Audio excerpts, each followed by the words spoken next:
Ambassadeur du Rwanda en Belgique, Monsieur Deogracia Simazina, président du Buka Mémoire et Justice, bavandimwe b'abarescapé ya Jenoside yakorewe Abatutsi, Messieurs, Mesdames les députés, les membres du comité des organisations arméniennes de Belgique, Mesdames et Messieurs les amis du Rwanda, je vous invite à observer une minute de silence en mémoire de toutes les victimes tutsis du génocide de 1994.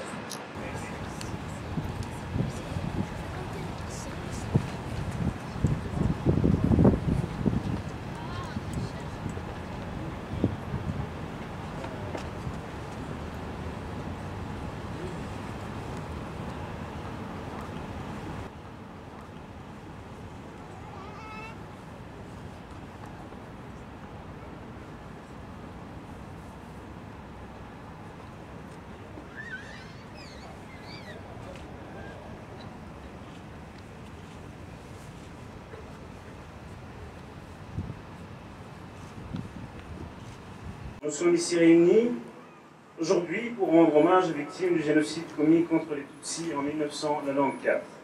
En effet, il y a 23 ans, les membres de nos familles furent lâchement assassinés de la pire manière qui soit. Le génocide qui a emporté l'ensemble des 1,5 million fut l'aboutissement de plusieurs années de vexation, de ségrégation institutionnalisée. Ainsi, on se souvient qu'il y avait des quotas dans les services publics. Les Tutsis ne pouvaient pas étudier librement. Pour rappel, en 100 jours, il y a eu plus d'1,5 million de victimes en cette 23e année. Classé sous le thème choisi comme étant celui de la commémoration du génocide perpétré contre les Tutsis, nous devons combattre l'idéologie du génocide et fortifier les progrès aujourd'hui acquis. C'est dans ce cadre qu'Ibuka Mémoire et Justice a organisé un colloque portant sur l'enseignement et l'apprentissage du génocide contre les Tutsis au Rwanda.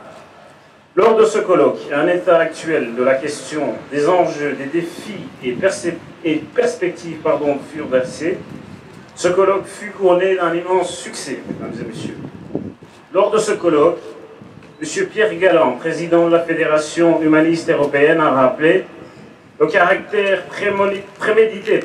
Aussi, la mise en place de ce génocide a également nécessité des moyens financiers obtenus via des fonds de la Banque mondiale.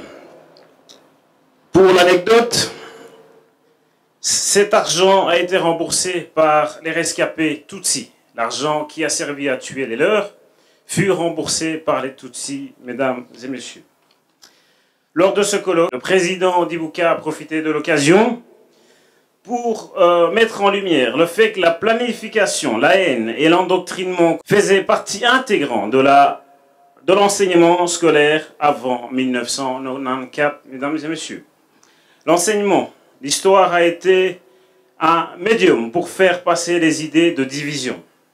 Quant au secrétaire exécutif du CNLJ, il a démontré que l'idéologie génocidaire envers les Tutsis était aucunement liée à notre culture. Les ethnies sont et furent le fruit d'une imagination du colonisateur allemand dans un premier temps, et puis belge par la suite. À cette occasion aussi, M. Philippe Plumet, secrétaire général au sein de Démocratie ou Barbarie, a rappelé la responsabilité des pouvoirs publics dans l'enseignement, la sensibilisation contre les génocides. Il s'agit bien évidemment des génocides Tutsis, arméniens et juifs. L'enseignement de ce génocide ne se limite pas au seul petit pays qu'est le Rwanda. Évidemment, lorsque on nie l'existence d'un être humain juste parce qu'il est Tutsi, arménien et ou juif, on nie l'existence de cette personne et donc toute l'humanité est concernée. Excellences, mesdames et messieurs, le génocide perpétré contre les Tutsis en 1994 est la preuve que le génocide contre les Arméniens, le génocide contre les Juifs, n'ont pas permis à l'humanité de tirer des leçons, de mettre en place les institutions permettant d'éviter que d'autres génocides aient lieu. C'est donc pour cela qu'Ibuka a tenu à organiser un colloque au sein du Parlement de la Fédération Wallonie-Bruxelles pour rappeler le caractère et la responsabilité des autorités publiques lorsqu'il s'agit de sauvegarder les vies humaines. Lors de ce colloque, nous avons eu l'honneur de compter sur l'expérience des Arméniens, mais aussi et surtout des membres de la communauté juive qui nous soutiennent depuis le début. Après 23 ans, il nous est impossible de commémorer le génocide commis à l'encontre des Tutsis sans évoquer le négationnisme auquel il fait face plus que jamais. Les révisionnistes sont à l'affût de la moindre opportunité pour minimiser, nier le génocide commis contre les Tutsis. Aussi, les bourreaux de la plupart des génocides ne s'arrêtent pas à l'atteinte physique de cette communauté. Bien souvent, l'extermination physique s'accompagne de la mise en cause des victimes.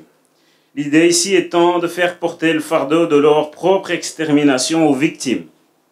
Messieurs, dames, on doit prendre garde. Les victimes du dit génocide seront accusées si on ne fait rien contre le négationnisme. À ce sujet, personne n'est mieux placé, mais je dis bien personne n'est mieux placé que les rescapés eux-mêmes pour sauvegarder la mémoire, pour qu'on n'oublie jamais, pour que ça ne se reproduise, mais plus jamais. Ce travail permettant de lutter contre le négationnisme se fera, Excellences, mesdames et messieurs, pour que, au-delà de notre génération, au-delà de notre vie ici sur Terre, jamais, jamais plus on puisse mettre en cause l'existence, la réalité ou minimiser le génocide commis contre les Tutsis. Ici aussi, messieurs, dames, 23 ans après, il y a eu quelques avancées qu'il m'appartient de souligner. La plus récente étant celle du pape François qui a demandé pardon à Dieu, pas aux victimes évidemment, pour les péchés et manquements de l'Église et de ses membres. On ne peut pas se réjouir de cela, nous prenons acte parce que la demande de pardon de l'Église ou quelque institution qu'elle soit ne ramènera jamais les nôtres. Elle ne va jamais cicatriser les plaies qui sont toujours béantes au sein de la communauté des rescapés. Toutefois, nous devons aussi et surtout faire en sorte que les événements qui se passent dans notre monde, au Burundi par exemple, ne laissent pas la communauté internationale indifférente. Ibuka, ntukibagirwe